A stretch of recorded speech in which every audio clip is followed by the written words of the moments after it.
you saved from the tornado, Sam? We're good. Montgomery didn't get that. How far away is that? Okay, so Tuscaloosa got hit in the worst, Right. and that's like 2.5 hours away. I drove through that tornado when it was in Dallas. Really? I mean, not maybe that one. One of them, yeah. I mean, there's like a mile It line. was awesome. He was lots of chasing fun. tornadoes. He should. It was a storm chaser. Well, Janet can drive Brooks. No, not. Some new Bill Paxton or John Paxton are awesome. He's a GM to get that one. Are you ready? Yeah. Are you ready, John? Yeah. Yeah. Okay. Merriam-Webster defines juveniles a person below the established age of 18 is important and recognizes not only that all individuals under the age of 18 are juveniles. There is a distinction between juvenile and child. Hill defines a person 14 years and under. A child should be distinguished from minor is one under 18. Thus, juveniles anyone with the ages of 14 to 17. The resolution requires some sort of adjustment reform because in the status quo there is distinction between juvenile and adult sentencing. This means any affirmation of the resolution proposed reform has still topical line comply with the other textual burdens of the resolution and forcing the act within the status quo creates a bad division of ground because A, the negative division fiat some change from the status quo, whether there's a small net benefit within the debate. B, there are huge problems with the status quo like forcing the act within the death penalty for young children. There's no support literature. C, there are still tons of ground for the negative. They make arguments about the reform the act is bad. Why should reform the system in another way? Make arguments about the fundamental difference between adult and juvenile justified treating different regardless of whether the system looks and treating juveniles similarly does not mean that we cannot recognize some mitigation based on the age. Supreme Court is one of the most recent Supreme Court decisions just means that juveniles go through the same trial process, be eligible for the same punishment, adults receive the same punishment as adults when that's supposed to do this best interpretation of time. There are literally zero athletes including we punish juveniles similarly to adults because they're both exact names in terms of moral culpability. Because resolution question competing government policy negative must provide compare vaccine not to the alternative skew ground because less than negative small issue concern policy forcing the act to defend perfection comparing will specified ground for brothers with the affirmative negative reciprocal allowing the negative seeking when the resolution of question the existing terms is unfair since great burdens on our reciprocal response key to fairness because the law both an equal chance of winning make sure the debate is structurally fair. I value justice because the resolution question the justice of action the context criminal justice and retributive philosophy massive social economic political underpinnings of crime right and right. Criminal justice focuses on individual diverse evils of social order puts forth half the problem of justice where the whole problem is to close one eye to social justice while the social institution exploiting the individual. Criminal justice system literally quits the existing social order in charge of injustice when system both an individual responsible for crimes implicitly conveying the message social condition which crime occurred and not responsible for the crime. Instead, the government should take responsibility for social condition allowed the role it is created and play creating those conditions. Hudson writes, rehabilitation should be an obligation. The state is the only way which it can be effective under certain social conditions. People turn to crime and other social climates remain law-abiding. The state should recognize its role in crime causation by providing some rehabilitative development sanctions so long as the state fulfills its obligation to rehabilitate. And in particular case, the offender can be obliged to participate in any feasible program of rehabilitation. For no rehabilitation program will be rejected out of hand. Theories of punishment that seek to give individuals who are flawed. The idea that people who are punished based on assumption that people are responsible for crime they committed. People are not responsible for their actions because they're not responsible for the person they turned out to be. Strawson writes, it is undeniable the way one is as a result of hereditary and early experience and things one cannot be responsible in any further change one can bring about. Only have to wonder about certain initial change will be determined to be the initial change. The claim is not that people cannot change the way they are. The claim is only that people will not be supposed to change themselves such ways to become truly or ultimately the one responsible for the way they are, hence for their actions. Rejecting punishment doesn't mean we can't do anything to keep the rest of society safe from criminals. It just means the point of whatever we do the criminals should be decided to protect the rest of society, not to give criminals a retribution. If people are not more responsible for their actions, it's not justified to punish them. Strawson. We cannot be thought to have made ourselves in such a way as to be held free in our actions, such a way to be held morally responsible for our actions, such a way that punishment or reward for our actions ultimately justify exactly just punish reward people for their actions, just punish reward the color, hair, the shape of the face. Therefore, the standard of protection of rights. While all rights are important, the right to life comes first because it's a temporal prerequisite. Other rights prefer the standard of one when harm is inevitable must rationally accept a position and reframe the moral question. Scheffler.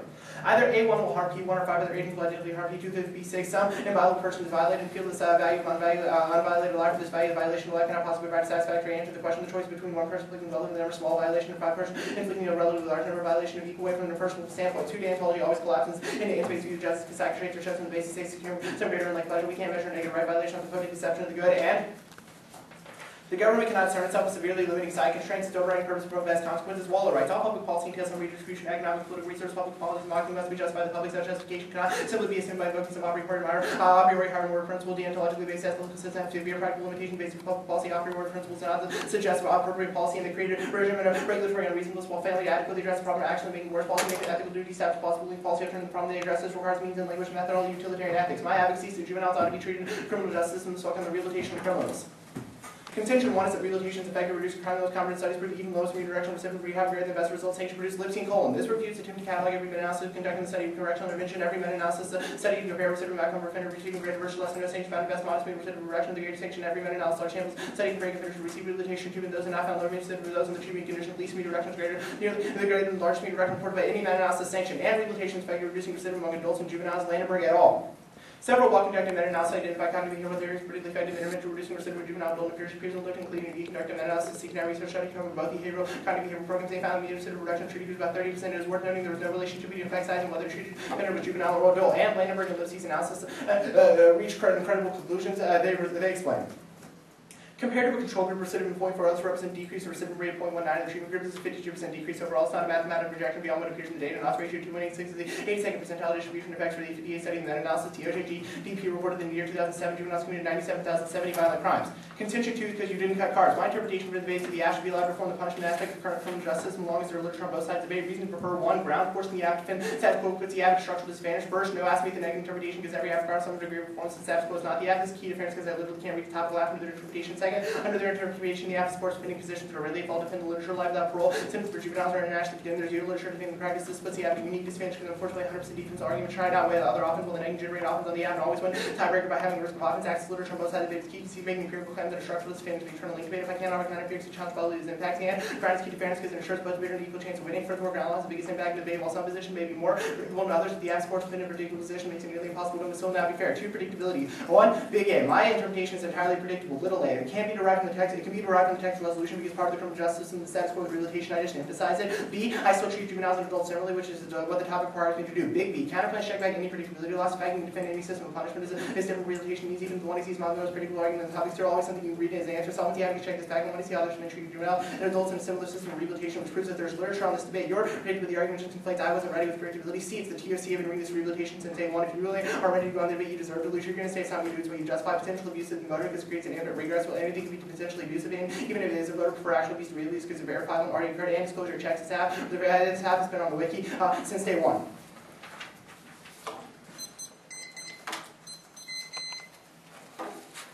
Okay, Collin and Landenberg et al. Are they prove that juveniles and adults are equally susceptible to rehabilitation? It proved no. It says that rehabilitation empirically is worse for both of them.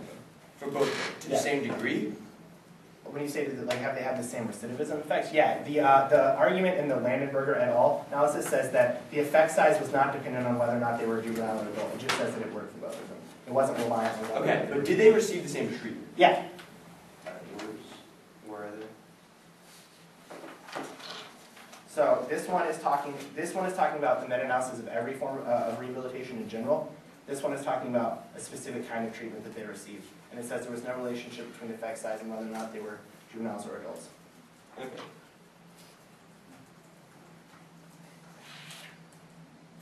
Okay.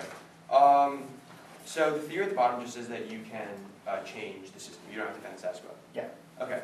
So, but does that mean that we aren't talking about status quo at all, or can I still have a case that relates to the status quo, but doesn't assume status quo justice systems? I mean, you can read. Are we cases debating in a vacuum?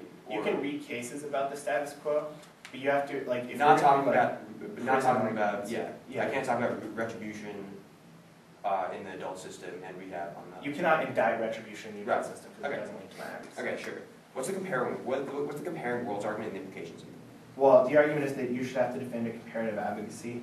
Does that take out all deontological standards?